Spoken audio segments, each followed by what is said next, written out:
Hello दोस्तों, आइए discuss करते हैं GS4 मेंस का एक question. Why has ethical egoism remained a contentious topic in the study of ethics? बस इतना सा क्वेश्चन है, आपने इसको एक्सप्लेन करना है 150 वर्ड्स के अंदर कि एथिकल ईगोइज्म एक कंटेंशियस टॉपिक क्यों है। कंटेंशियस टॉपिक होने का मतलब ये है कि इसके प्रोपोनेंट्स और इसके अपोजिशन दोनों हैं, तो आपने यही चीज़ यहाँ पे डिस्कस करनी है कि एथिकल थ्योरीज के अंदर ये कहाँ स्टैंड करती है। Ethical egoism is part of a group of theories that discuss about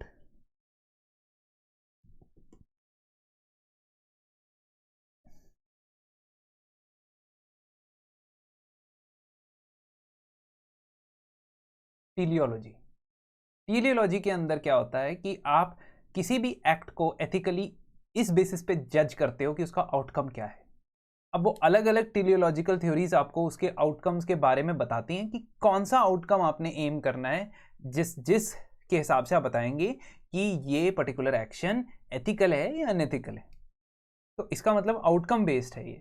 दूसरी चीज, ethical egoism is a normative ethical position. Normative का मतलब, नॉर्मेटिव एथिक्स या नॉर्मेटिव एथिकल पोजीशन का मतलब ये आपको बताता है कि एथिकली बिहेव करना है तो ये चीज करो, XYZ, ठीक है। So it lays down norms. Descriptive का क्या मतलब होता है? डिस्क्रिप्टिव का मतलब होता है कि वो डिस्क्राइब करता है किसी चीज को, बट जजमेंट नहीं पास करता है कि आपने ये करना चाहिए या ये नहीं करना चाहिए। That is the difference between normative and descriptive. So ethical egoism is the normative ethical position that moral agents मतलब जो एक्ट परफॉर्म कर रहे हैं किसी भी गिवन सिचुएशन में, XYZ सिचुएशन में जो बंदा कोई एक्ट परफॉर्म कर रहा है मॉरल एजेंट है। They ought to act in their own self interest, मतलब उन्हें ऐसे काम करना चाहिए जिसमें उनका सेल्फ इंटरेस्ट पूरा हो। यही है एथिकल ईगोइज्म। ईगोइज्म का मतलब है सेल्फ को ध्यान में रखते हुए, सेल्फ बेनिफिट को ध्यान में रखते हुए आपको काम करना चाहिए। फॉर एग्जाम्पल, एथिकल ईगोइज्म यह है कि अगर सुबह ग्रीन टी पीने से आपकी हेल्थ इंप्रूव होती है तो वो एथिकली करेक्ट काम आप कर रहे हो, है ना, क्योंकि आपने अपने लिए देखा कि बेस्ट पॉसिबल चीज क्या है, आपके इंटरेस्ट में क्या चीज है, तो आपने ग्रीन टी पी, आपकी हेल्थ इंप्रूव हुई, तो आपने एथिकल ईगोइज्म फॉलो किया है। अब इस कंसेप्शन से सीधे सीधे क्या प्रॉब्लम निकल के आती है आपके लिए बहुत आसान है समझना, क्योंकि जो मैंने एग्जाम्पल दिया है उससे भी आपको ये पता लग जाएगा, या आगे भी मैं आपको एग्जाम्पल दूंगा। ये कंटेंशियस टॉपिक इसलिए क्योंकि नंबर 1, सबसे पहले तो ये सेल्फ सेंटर्ड सोसाइटी की तरफ आपको ले जाएगा, जहां पे आप अपने भलाई के लिए सोचेंगे। अगर सिर्फ when one only thinks about one self, it depreciates trust in the society, leading to self centred society. जब आप सिर्फ ये बेनिफिट देखना चाहेंगे कि मैं ऑफिस टाइम पे पहुंच रहा हूं, है ना, मैंने ऑफिस टाइम पे पहुंचना है, तो मेरे लिए एथिकल एक्शन क्या होगा कि मैं जैसे तैसे करके सही टाइम पे ऑफिस पहुंच जाऊं। अब अगर रास्ते में मैंने रैश ड्राइविंग करके बाइक चलाई और मैं जैसे तैसे टाइम पे ऑफिस पे पहुंच गया, तो एथिकल ईगोइज्म के हिसाब से तो मैं सही कर रहा हूं, लेकिन सोसाइटी के लिए मैं एक खतरा हूं, है ना। तो आप सेल्फ सेंटर्ड सोसाइटी की तरफ बढ़ेंगे अगर आप एथिकल ईगोइज्म फॉलो करेंगे। सेकेंड थिंग इज कि it will only work if everyone was practising this theory. But because everyone does not in fact practice ethical egoism, then there will be a lot of problem. कैसे? Since people will not associate with someone for long if your words or actions are only caring for yourself. तो आप एक तो human relations नहीं बना पाएंगे जब तक आप सिर्फ self centered रहेंगे. So the need to be loved by others would eventually cause this approach to malfunction. क्योंकि आप आइसोलेशनिस्ट नहीं बन सकते, आइसोलेशन में नहीं रह सकते सोसाइटी के, तो इस वजह से अगर आपने दूसरों के साथ रिलेशनशिप्स रखने हैं तो आपको सेल्फ सेंटर्ड से आगे बढ़ना पड़ेगा, और इसी वजह से आपका ये अप्रोच माल फंक्शन हो जाएगा। वर्क प्लेस के अंदर भी आप इस तरीके से काम नहीं कर सकते हैं, क्योंकि ethical egoism places the individual and his own self interest at the centre. That means empathy, यानी कि दूसरों के बारे में, दूसरों के दुखों को समझना, फील कर पाना और उनकी मदद करना, ये सारी चीजें आप नहीं कर पाओगे। और वर्क प्लेस के अंदर भी आप टीम वर्क या कोलैबोरेशन से काम नहीं कर पाओगे।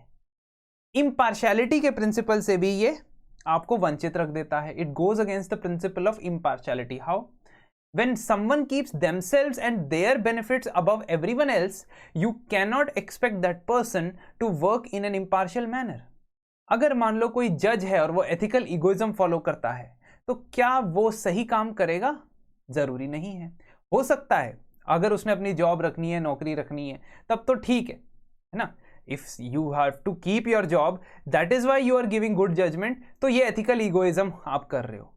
लेकिन मान लो कि आपके ऊपर कोई चेक और बैलेंस नहीं है, आपके ऊपर चेक रखने वाला कोई नहीं है, तो एथिकल ईगोइज्म के हिसाब से आप तो जो आपको पसंद आए, आपके बेनिफिट में होगा, वही जजमेंट दोगे। लेकिन एक्चुअल एथिक्स तो ये नहीं है। अगर आप जस्टिस नहीं दे पा रहे हो तो आप एथिकल ईगोइज्म के साथ चल तो रहे हो, but you are not following the actual ethical प्रिसेप्ट्स।